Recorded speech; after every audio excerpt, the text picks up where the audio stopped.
Hi everyone, today we're going to take a look at a new flash from Godox. It's their iT32 together with a new trigger, the X5. I have the X5 trigger for the Olympus, OM System, Panasonic cameras, as well as one for Canon. In this review, I'm going to be focusing mostly on the OM System cameras and how this flash works with that, but I'll also touch a little bit on the Canon as well. Now, the first thing you notice about this flash, it's very small. I mean, it fits right in the palm of my hand, but despite that, it's a fully featured flash and contains everything you would find even in their high-end like V100 Pro flash, which costs, 3-4 times as much as this. Meaning, it's fully TTL compatible, has high-speed sync, multi-sync, multi-strobic modes. It also has the X wireless system built in, so it can act as a receiver, and then when combined with the X5 trigger, which just detaches here and attaches magnetically, can act as a transmitter to control up to 4 groups. We have an LCD color touchscreen display here for easy access to the features. We also have a nice little modeling lamp here, which can come in handy, and it's fully rotatable, of course, all the way around in both directions, and you can also tilt it backwards if you want, or again tilt it back up forward, so you can do all of that business. And there's a USB-C port here to charge the internal lithium-ion battery, which is not replaceable, or like there's no battery door as far as I can see, but it will give you a little over 500 full power flashes, which is more than enough for most things, but just keep that in mind that you can't replace the battery on site if it drains. But what I did notice is that you can charge the flash and use it at the same time. So that's kind of an interesting feature that wasn't available in other models. One last thing I'll mention is that there is a PC sync port here, so you can use this with a PC sync cable. So I could even use this on one of my old film cameras if I wanted to. Okay, first thing I want to do is kind of go over the most unique thing about the iT32 and the X5. And the concept of this modular flash system. Now, honestly, it's not the first time I've seen something like this, but Godox has taken this to another level. So the idea behind this concept is you have a very small wireless trigger here, and then you have the flash unit itself, which is the receiver, and then you attach the wireless trigger to your camera, and then you can control the flash off camera if you want, or you can just attach it back to the camera itself and then use this like any other on-camera flash. So that gives you a tremendous amount of flexibility in the field, right? So you're just shooting, firing with it on camera, and then when you want to do some more close-up work or get some side lighting, you can very quickly take it off and do side lighting, like for macro or for event photography, things like that. Or you can even put this on a light stand separately if you want. So there's a lot of flexibility here. But like I said, Godox has taken this to another level. The units I've seen before were just full manual flashes, so you just control the power manually. But with this system, you can control, you still maintain TTL, high-speed sync, full manual mode, multi-strobic mode, all that compatibility maintains even when the flash is off camera, as well as you can control multiple other flashes with this unit, because this also behaves like a regular radio trigger, like the X3, or I have an X3 Pro here, but up to 4 groups. So you can control, basically an unlimited number of flashes, but in 4 groups. So this is an amazingly powerful system when it's modular like this. And I wouldn't be surprised if in the future they start offering even larger flash heads that are going to work with this trigger, but that remains to be seen. And then the last thing I want to show you about this modular system, and this may help you with your workflow or make things a little easier, even maybe save you a little money. And that is, I don't have to buy a whole nother flash unit.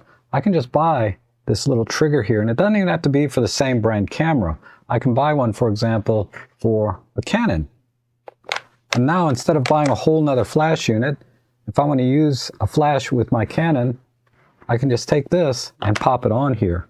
And another really interesting workflow that may work for you is, let's say you're doing an event or you're carrying 2 cameras.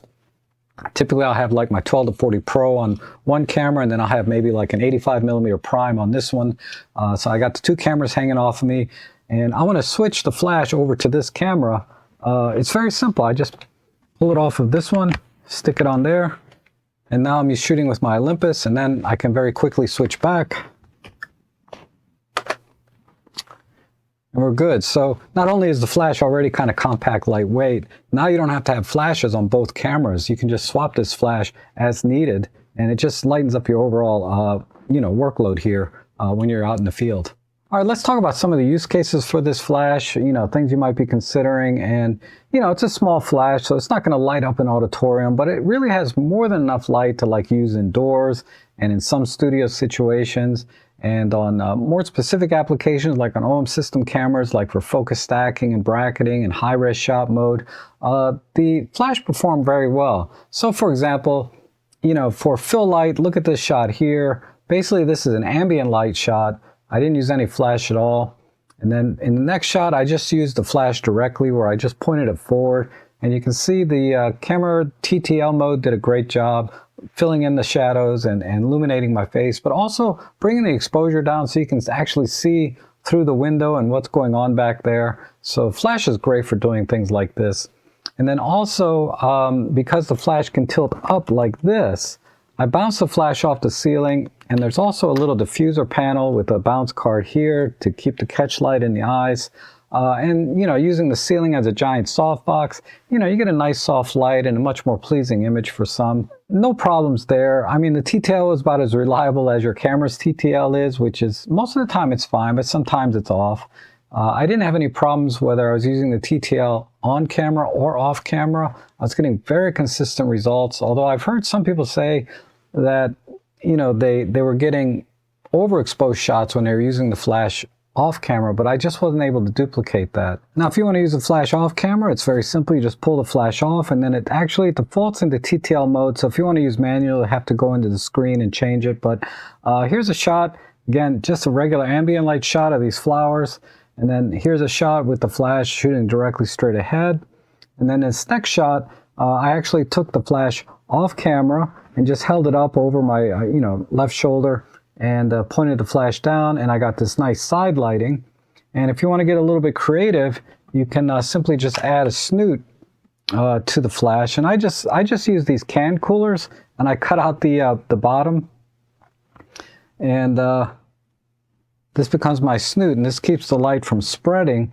And by doing this, I can get a much more dramatic shot of the flowers by not letting this light spread into the background and getting this nice black background for these flowers. Now, one of my favorite uses for off-camera flash is actually the live composite mode in our Olympus and OM System cameras. So take this shot here, for example. This is just a simple on-camera flash shot. It's not bad, it's fine. But then using live composite mode, what you can do is create multiple light sources with a single flash. So what you do is you just set up the live composite mode in the menu on the camera, push the shutter button, and then you can just start popping the flash around from all different directions, again creating those multiple light sources to get much more even lighting across the camera. As you can see here, we have much better lighting on top of the camera and in front of the camera, through the lens, everywhere, and I think it makes a much more pleasing image. Another great application for this flash is like focus bracketing and stacking and even high-res shot mode if your camera has that. And for like focus bracketing and stacking, I do a lot of macro work, and this is my typical setup. I'll just put a little diffuser on the front of the lens like this, and then this also has a nice modeling lamp on the front, which helps quite a bit, not only with helping you acquire autofocus, but also to illuminate the subject so it's easier to see in the EVF to help you compose your shot and wait for that right moment, and then you can start your sequence here. So I just did a quick example here on my table of this electronics, and the flash performed very well. There is a caveat that I'll get into a little bit later when you're using this flash for focus bracketing and stacking and high-res shot mode on Olympus and OM System cameras. But overall, it worked pretty well. Now, taking the flash outdoors, keep in mind this is a very small flash, so the power is going to be limited, but it's bright enough for simple shots like this where I'm kind of at arm's length and doing a selfie where the sun is directly behind me. It was able to easily illuminate my face. No problem there. Otherwise, it would be a silhouette, right? And then here's a couple of shots where the birds were roughly about 12 to 15 feet away, but I was still able to get some decent fill light, even in bright daylight. And get better shots of these birds. I had to get down low on the ground, but I think it was worth it. They came out pretty nice. And then finally, I took this flash out on a real photo job where I do commercial real estate, and I wanted to see how the flash performed, particularly when controlling off-camera flashes. And I didn't have any problems there as well. I mean, normally I take out like my V1 and mount this on camera and control the off-camera flashes with the controls here. But this flash has all the same capabilities, and it has the functionality of being able to take it off camera, which can come in handy, particularly in smaller spaces like closets and bathrooms, where I don't necessarily need the full power of a V1. This is more than enough, and it worked just fine. I didn't have any misfires, and like I said, it had more than enough power for what I used it for. All right, so I want to talk about a few specific things on the OM Systems and Olympus cameras, and then I'll talk about one specific thing on the Canon R8 camera. For the Olympus OM System cameras, going back to when we were doing the focus stacking and high-res shot mode, where it fires 8 to 15 shots in very rapid sequence, I found that whether the flash was on camera or off camera, I would get some misfires.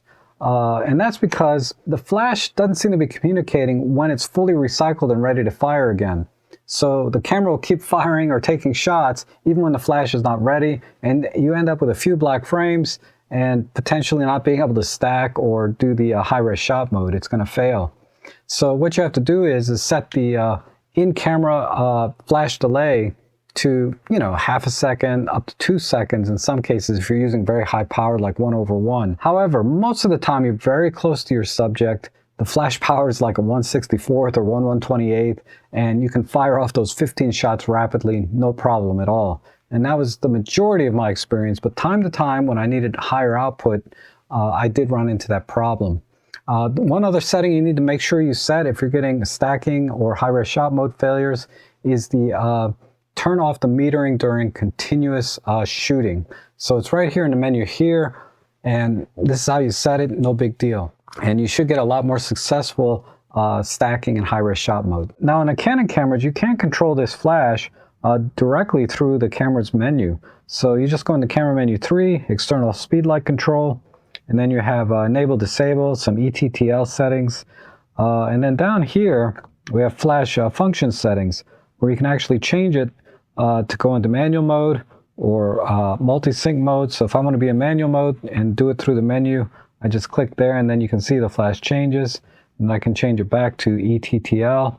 Wireless off and zoom don't apply to the Godox flash. Those are for Canon flashes. And also the zoom doesn't apply because the iT32 doesn't have a zoom function. It's a fixed angle of view or angle of light. And then here we can control our first and second curtain sync and also our high-speed sync settings. And then over here we have our flash exposure compensation, and this seemed to work okay, but I've never figured out how to use the flash exposure bracketing, so maybe if you're a Canon user you might be able to figure that out, or maybe it's not compatible with this flash. Go in and check out all those features. I'm not as familiar with Canon, but those are available.